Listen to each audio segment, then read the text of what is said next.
Selain taubat, salah satu yang menolak bala dan mengangkat bala adalah sedekah.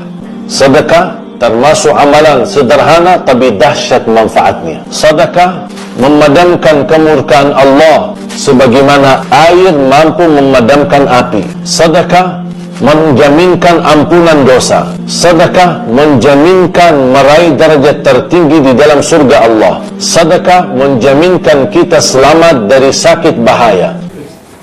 Bismillahirrahmanirrahim. Assalamualaikum warahmatullahi wabarakatuh.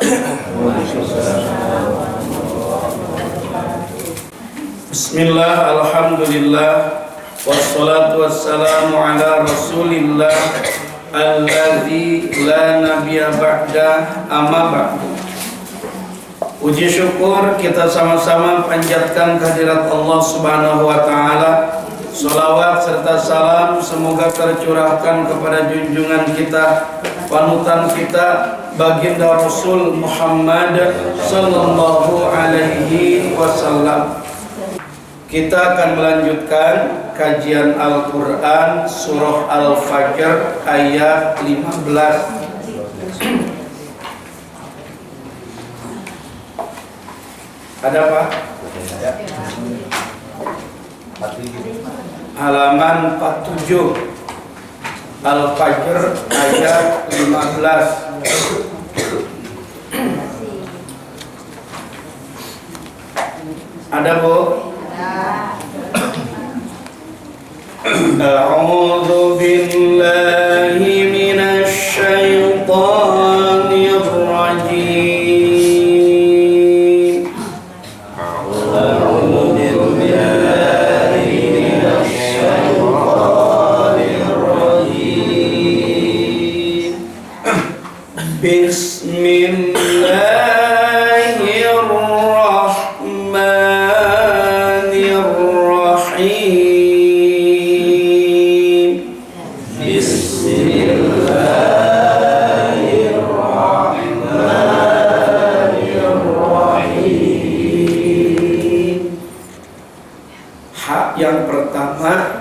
Dengan hak yang kedua sama.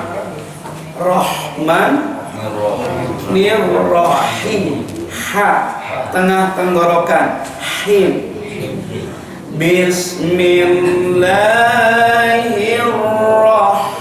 Nah, tengah tenggorokan di sini ada hamznya yang paling menonjol sifatnya. Rahmanirrahim. Coba diulang. Bismillahirrahmanirrahim. Soalnya masih ada kedengeran hak pertamanya bersih, hamznya terdengar Rahman. Pas rohimnya jadi besar. Bismillahirrahmanirrahim. Nah, tadi ada yang baca begitu 3 orang. Depan Rahman, belakang Rahim. Coba Mi. Bismillahirrahmanirrahim. Nah, gitu. Jadi Rahmanirrahim. Haknya tuh him. Sama, jangan beda. Wastal halqi, makhrajnya itu tengah tenggorokan. Ada 2 huruf yang keluar dari tengah tenggorokan. Ain dan ha. Ain dan ha. Kudu sama. Mau diberi harokat apapun ya tetap tengah tenggorokan. Ha, hi, hu, bah. Sama aja. Ha, hi, hu, bah. Ha, hi, hu, bah. Hu, han, hani, hahna, minal muhni mahihan haniha. Jadi tetap tengah tenggorokan, jangan berubah. Ha.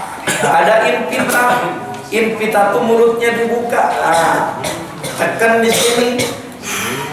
Ada hamas desak keluar, maka pasti terdengarnya itu nyaman, enak.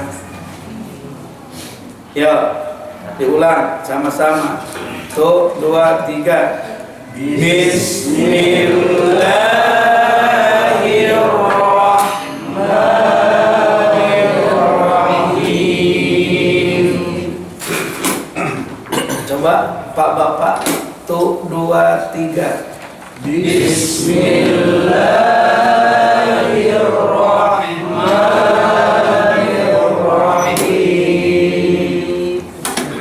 Cakep semuanya.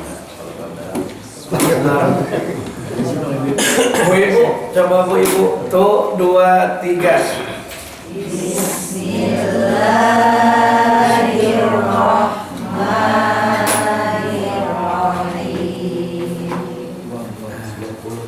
Jangan diputus. Hanya itu jangan diputus begini. Kalau yang sukun, Bismillahirrahmanirrahim. Nah, jangan diputus begitu. Biarkan napasnya mengalir. Bismillahirrahmanirrahim sampai desah itu nyambung membunyikan huruf berikutnya. Nah, tadi Bu Ibu pada diputus, maka kedengarannya itu tidak kurang nyaman. Bismillahirrahmanirrahim. Tuh, jadi roh, jangan, biarkan mengalir. Rahmanirrahim. Itu. Ya, bareng-bareng. 1, 2, 3. Bismillahirrahmanirrahim. Ditetapkan setiap kali baca bismillah itu. Mau sholat sendiri, mau jadi imam, mau ada orang, mau tidak ada orang, mau murotal, mau tahlilan, mau apa, bacanya tetap Bismillahirrahmanirrahim. Ini kalau sendiri berubah apa ini? Apalagi udah ditungguin mau kondangan.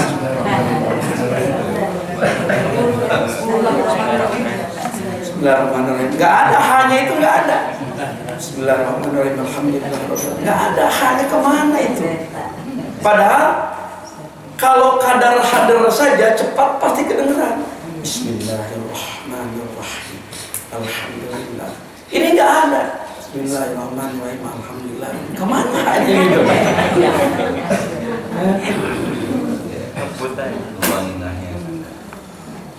Santai saja Ibu. Sayang kalau tidak didapatkan. Kemarin kajian di kitab Nasoihud Diniyah karangan Al-Habib Abdullah Awi Al-Haddad, ada sebuah hadis baginda Rasul, Iqra'ul Qur'an, bacalah oleh kalian Al-Qur'an. Fa'innahu, maka sesungguhnya Al-Qur'an, ya'ti yaumal qiyamah, akan datang pada hari kiamat, syafi'an li ashabih, akan datang itu Al-Quran pada hari kiamat syafi'an, memberikan bantuan, memberikan pertolongan, li ashabihi, bagi yang membacanya. Yang membacanya seperti apa? Yang benar. Al-Fatihah.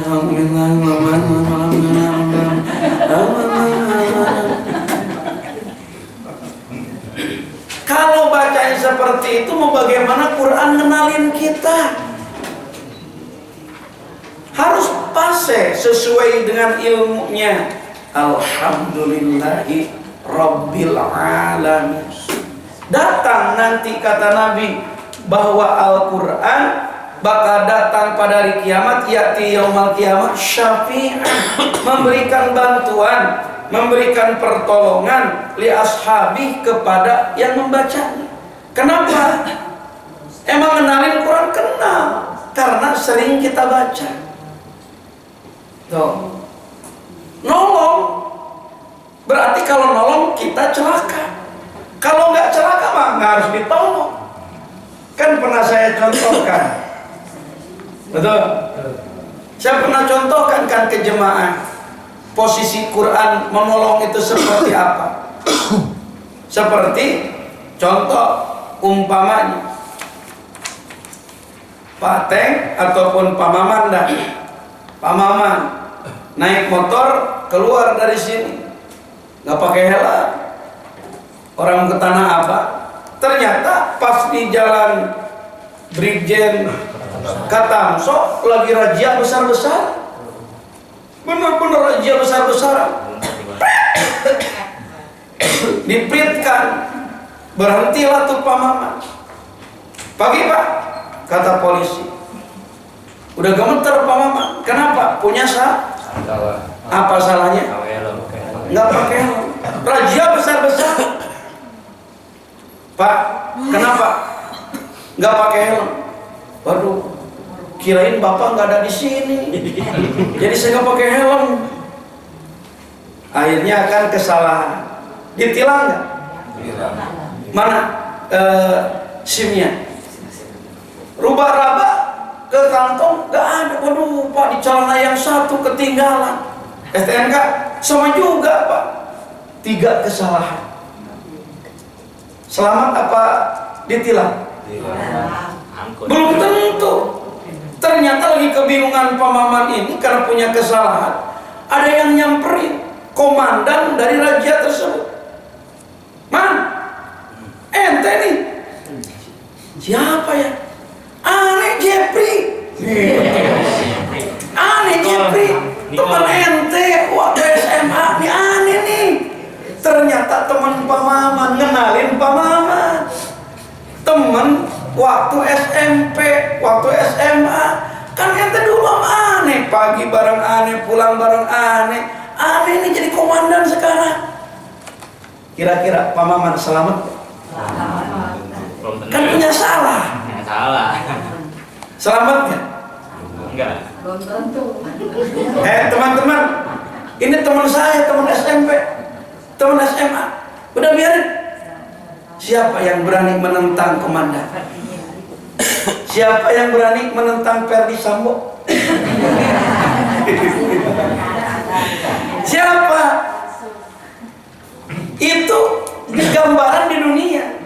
Kata Rasul, iqra'ul Quran, baca Quran oleh kalian. Fa innahu, sesungguhnya itu Quran ya'ti, bakal datang itu Quran yaumal kiamah, pada hari kiamat, syafi'an, memberikan bantuan li ashabi, bagi pembacanya. Ibu ditangkap malaikat Jabaniyah, bapak ditangkap malaikat Jabaniyah, sudah mau diseret, sudah mau diborgol, sudah mau dirantai karena ditemukan banyak salah. Ternyata datang Quran, ngenalin ibu, ngenalin kita. Jabaniyah, lepaskan. Dia teman saya. Pagi dia bareng saya, waktu duha bareng saya, habis duhur bareng saya, habis asar bareng saya, habis maghrib bareng saya, menjelang tidur dia bareng saya, sepertiga malam juga bareng saya. Dia teman saya. Lepasin. Siapa yang berani melawan firman Allah? Nggak bakal ada. Selamat. Quran. Tapi bacanya dengan Walaupun nggak dengan artinya, ya, artinya nggak itu, nggak. walaupun tidak tahu artinya, baca. Kan kata Nabi, iqra'ul Quran, bacalah Al-Quran. Bukan artikan Al-Quran, baca. Apalagi kalau memahami Artinya. memahami tafsirnya, itu lebih sangat bermanfaat.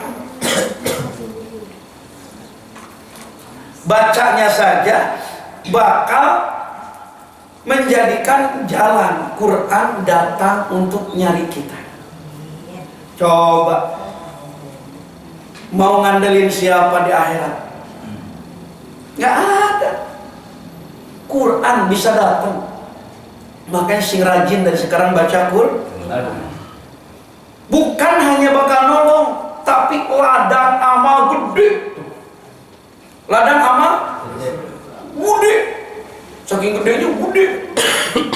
Kata Nabi dalam kitab Nasihat ini ya, Nabi bilang, barang siapa yang membaca Al-Quran satu huruf, pisolah di dalam sholat.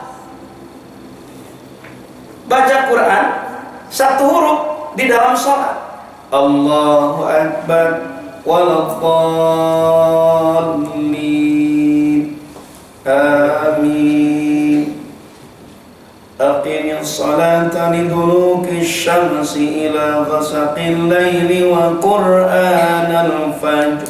Inna qur'anal fajri kana mashhuda wa bil laili fatahajjad bihi nafilatan lak asa an yab'asaka rabbuka maqaman mahmuda wa qur rabbi adkhilni mudkhala sidqin wa akhrijni mukhraja sidq waj'alni min ladunka sultanan nasira.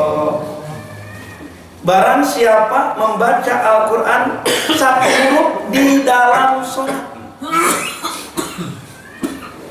di dalam sholat qaiman, dan sholatnya dikerjakan dalam keadaan berdiri. Kan ada sholat berdiri, ada sholat duduk. Apa kata Nabi Muhammad? Bikulli harfin, satu huruf daripada Al-Quran yang dibaca fi sholah qaiman, dalam sholat yang dikerjakan berdiri, mi'ata hasanatin, menjadi 100 kebaikan. Satu huruf di dalam sholat dibacanya. Makanya harus banyak belajar hafalan biar bisa agak panjangan baca Quran di dalam sholat. Ini dari dulu, dari remaja sampai sekarang remaja yang dibaca dalam sholat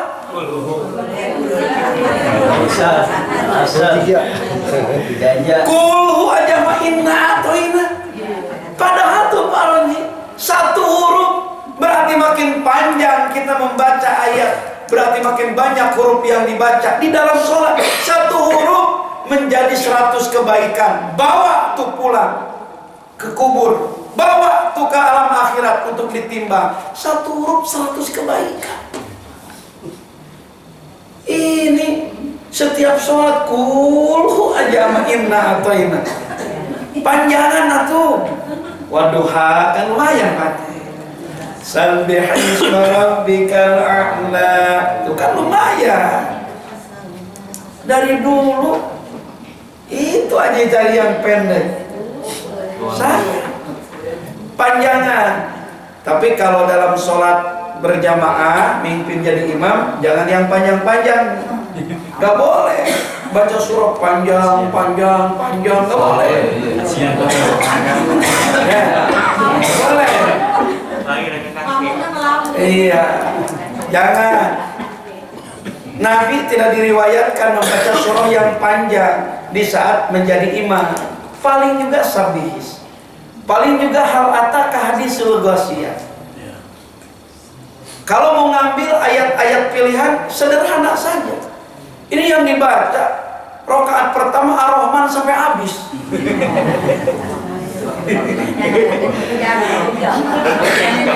Jadi imam tuh mentang-mentang hafal Ar-Rahman dibaca rakaat pertama. Itu di belakang lihat banyak aki-aki, nenek-nenek. Nabi itu bijaksana sekali. Kalau sholat sunnah, silahkan panjangin tuh mi. Nabi pernah diintipkan, pernah di kitab Riyadhus Shalihin. Udah kelewat. Nabi itu pernah membaca dalam sholat malamnya itu, kalau gak salah tuh sahabat Zaid di belakangnya. Nabi membaca rakaat pertama surah Al-Baqarah. Bayangkan, hampir 3 juz. Kirain mau satu surah, ternyata Nabi lanjut ke surah Al-Imran. Masih rakaat pertama. Coba bagaimana? Oh, kata sahabat nih, Nabi baca surah Al-Baqarah Al-Imran, ternyata lanjut ke An-Nisa. Masih rakaat pertama.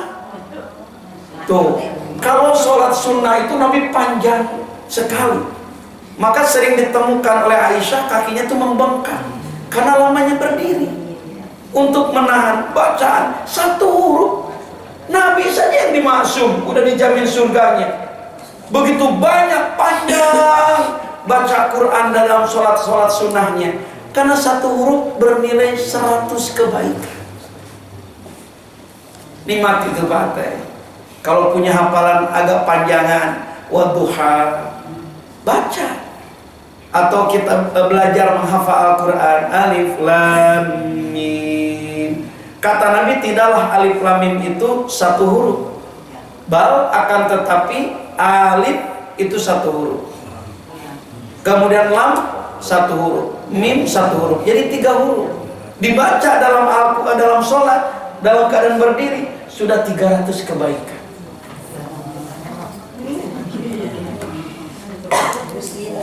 Ayo, siapa yang sholatnya kulhu sama inna melulu?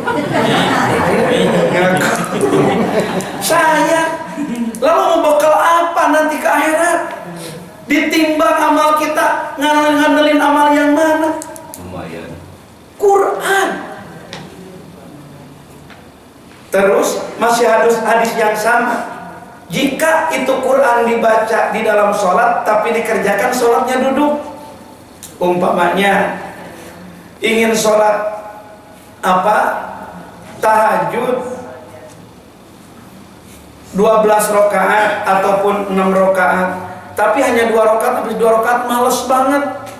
Akhirnya 2 rakaat berdiri, berikutnya rakaat yang berikutnya duduk. Boleh nggak? Boleh nggak?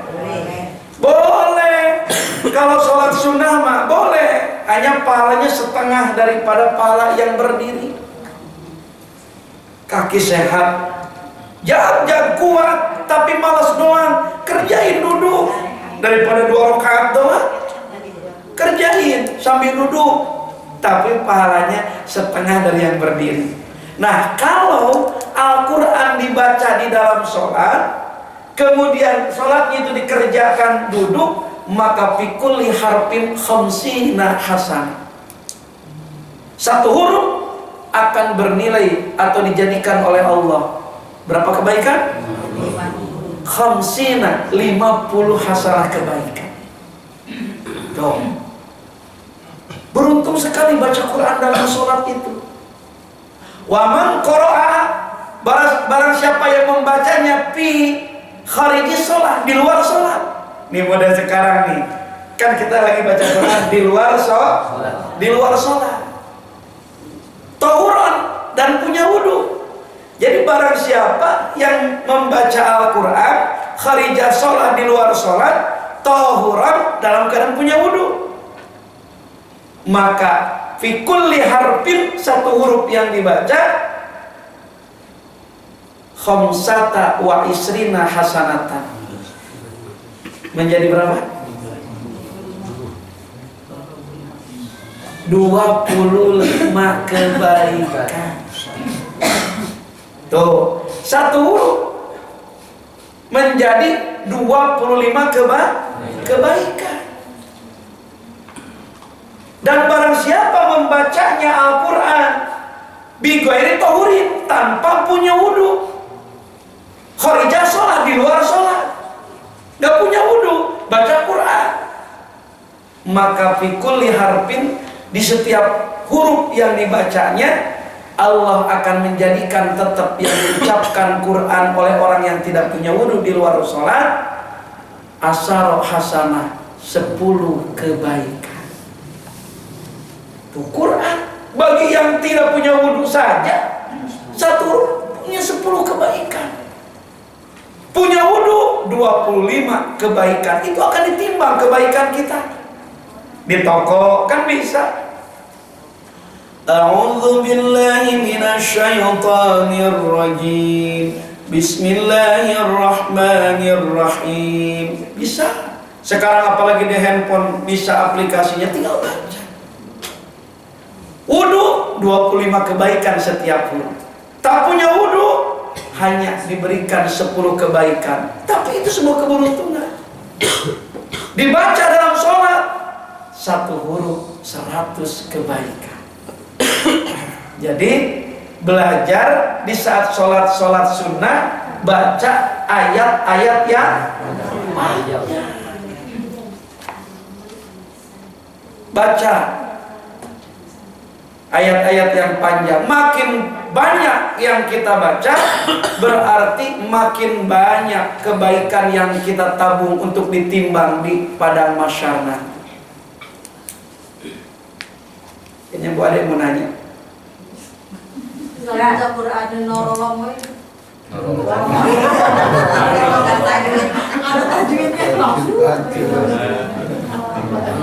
Bagaimana kalau baca Qurannya nolorong baik, nolorong? Itu bahasa Prancis itu namanya. Bahasa perempuan Ciamis. Jadi baca Quran geruduk, nggak ada tajwidnya, nggak ada apanya. Bismillahirrahmanirrahim.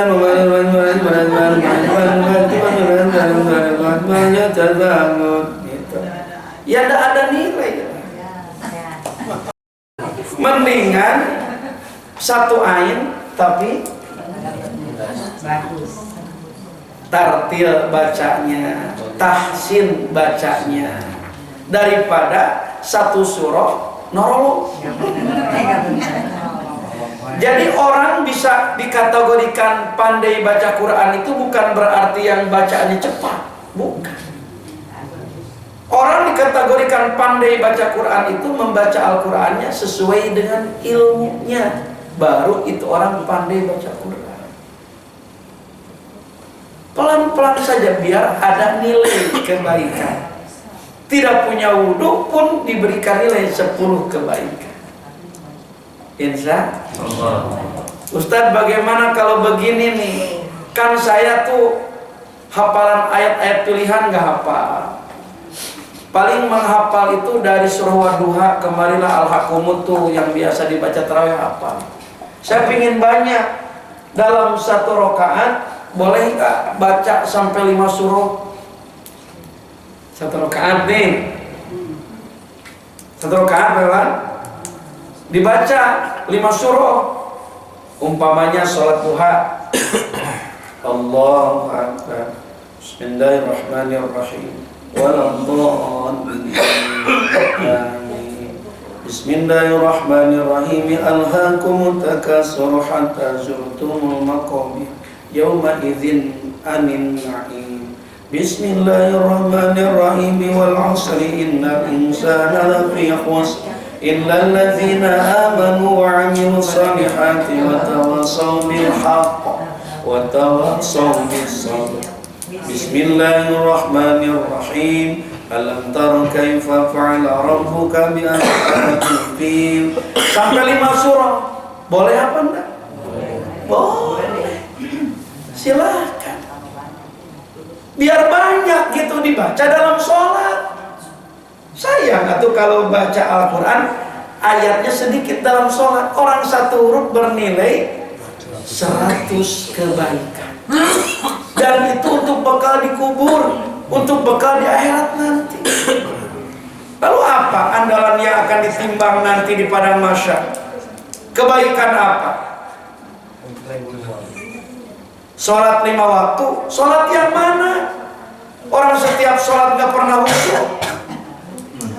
Betul? Iya. Apalagi sholatnya Sabtu Minggu. Iya, Sabtu Minggu tuh sholat subuh. Allahu Akbar. Hari ini 2 tempat di kondangan. Objek alami. Iya.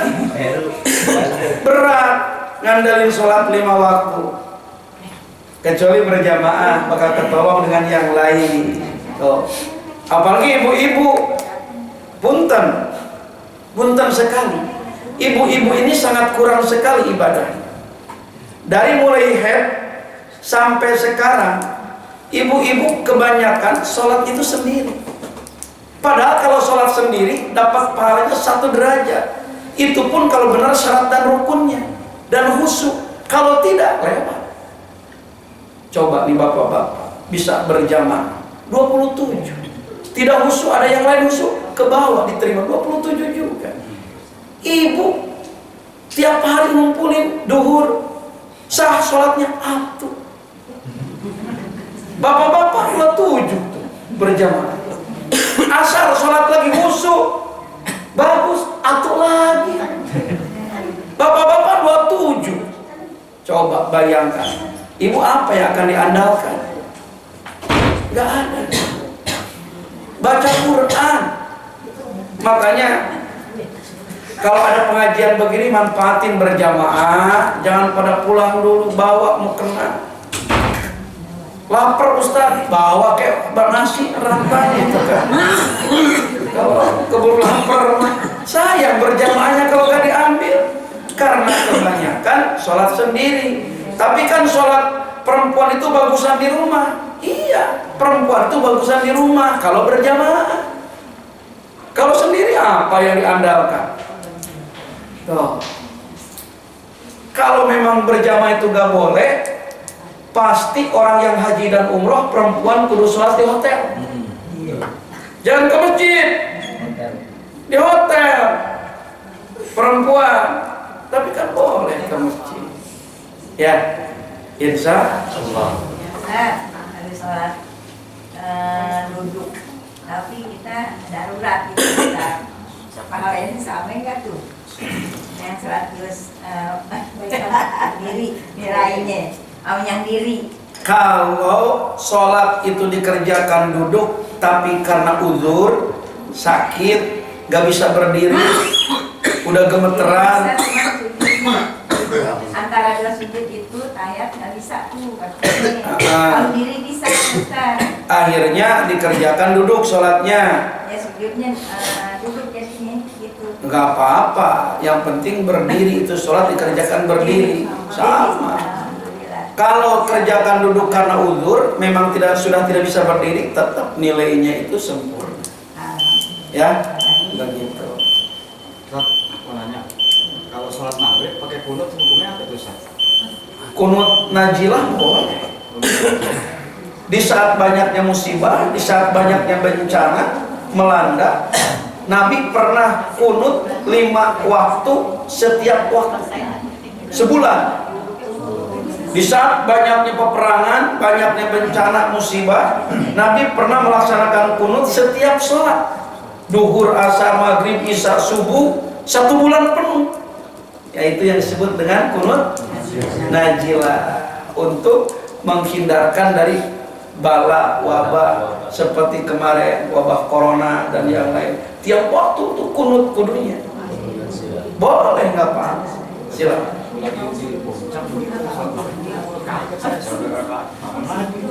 Mungkin karena emang banyak musibah, banyak bencana. Memang sekarang tuh banyak musibah, bencana. Pertama naik bencana, pertalit, pada jadi, iya, jadi musibah. Ya, boleh kalau banyak musibah dan bencana, gitu, untuk menolak. Ustaz, kalau dengerin bacaan Al-Quran, apa dari HP, dengerin doang nggak baca?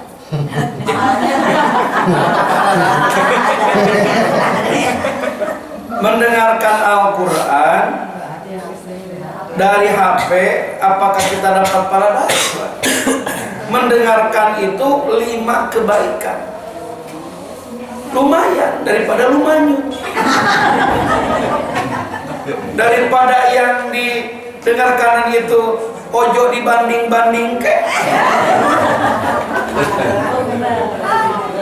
Tuh, mending Quran didengar. Ya. Gitu.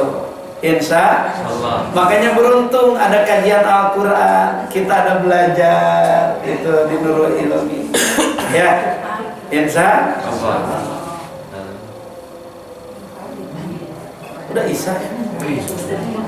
Ya, satu ayat dah kita akan baca. Bismillahirrahmanirrahim. Ya. Bismillahirrahmanirrahim. Fa'ammal insanu idza mabtalahu rabbuhu fa'akramah.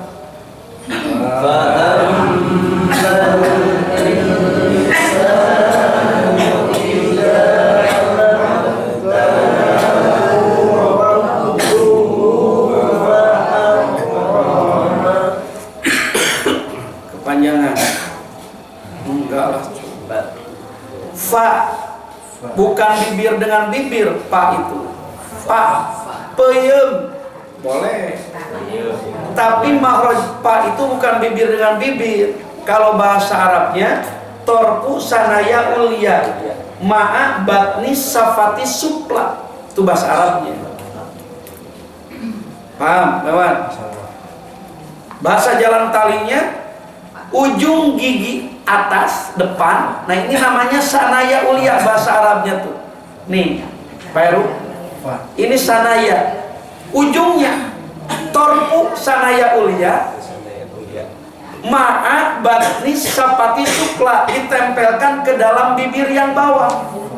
Dalamnya, dalam bibir. Fa, fa, fa,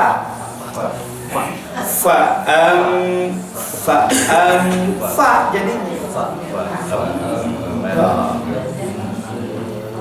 Praktekan Bu, kalau ada belanja, Mas, ada fefaya gitu. Jangan pepaya, fefaya. Kerupuk, ada kerupuk. Biar nempel belajar.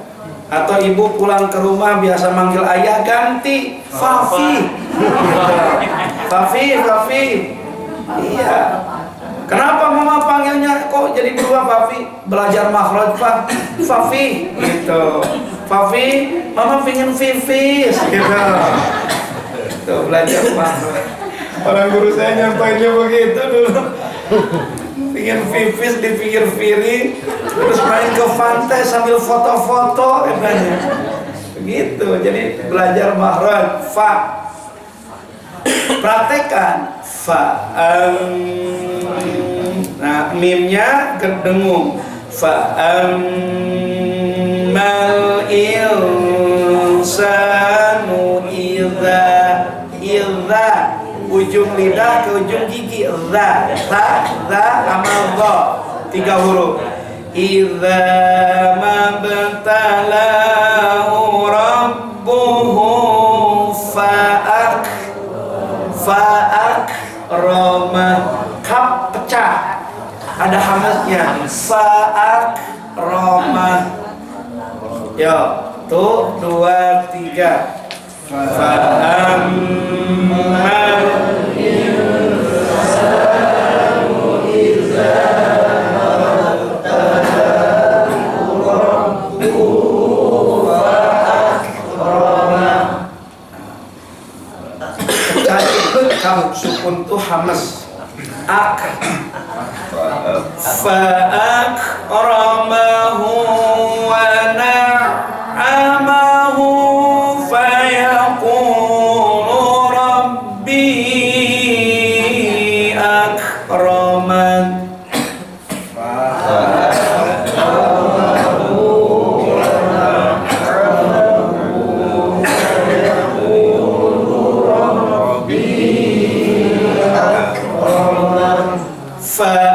فأكرمه ونعمه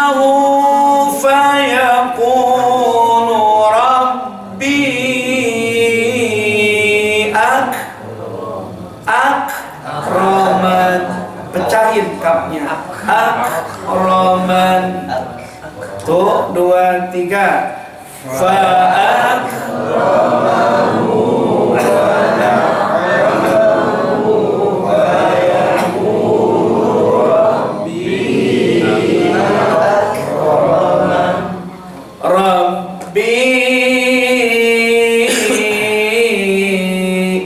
mad tabi'i ketemu dengan alif dalam dua kata hukumnya mad jaiz munfasil.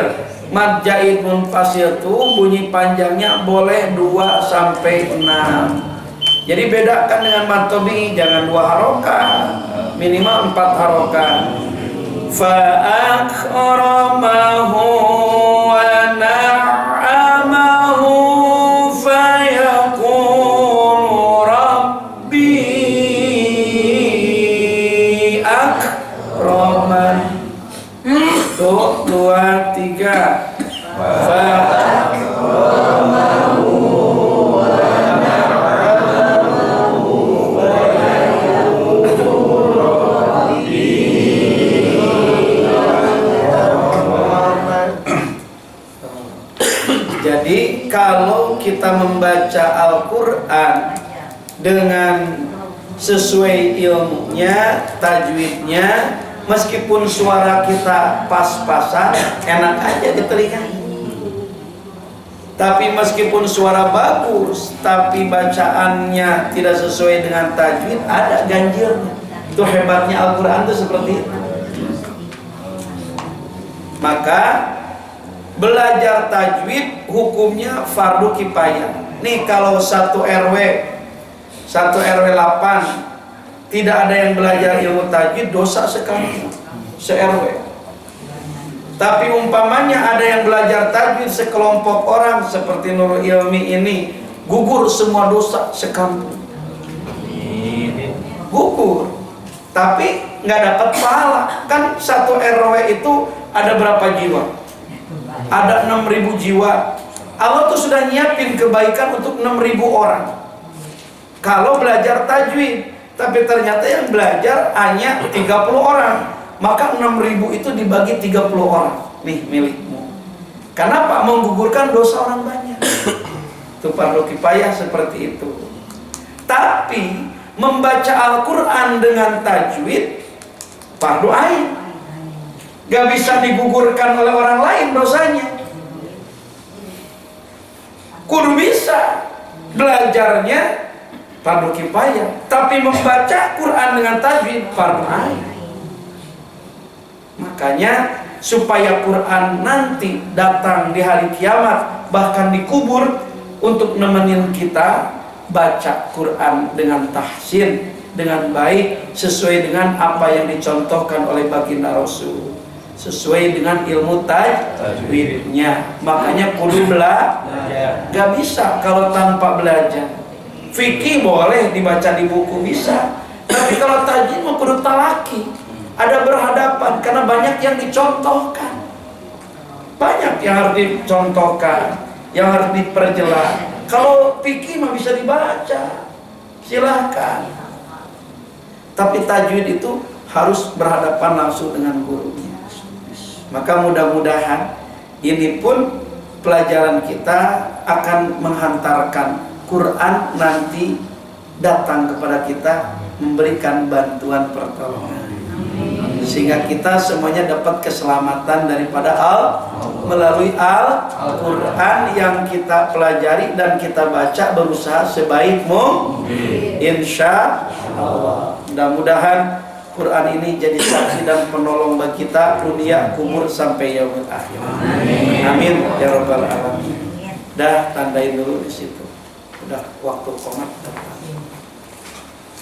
Shadaqallahul adzim. Subhanakallahumma wa bihamdika asyhadu an la ilaha illa anta astaghfiruka wa atubu ilaik. Walhamdulillahirabbil alamin. Assalamualaikum warahmatullahi wabarakatuh.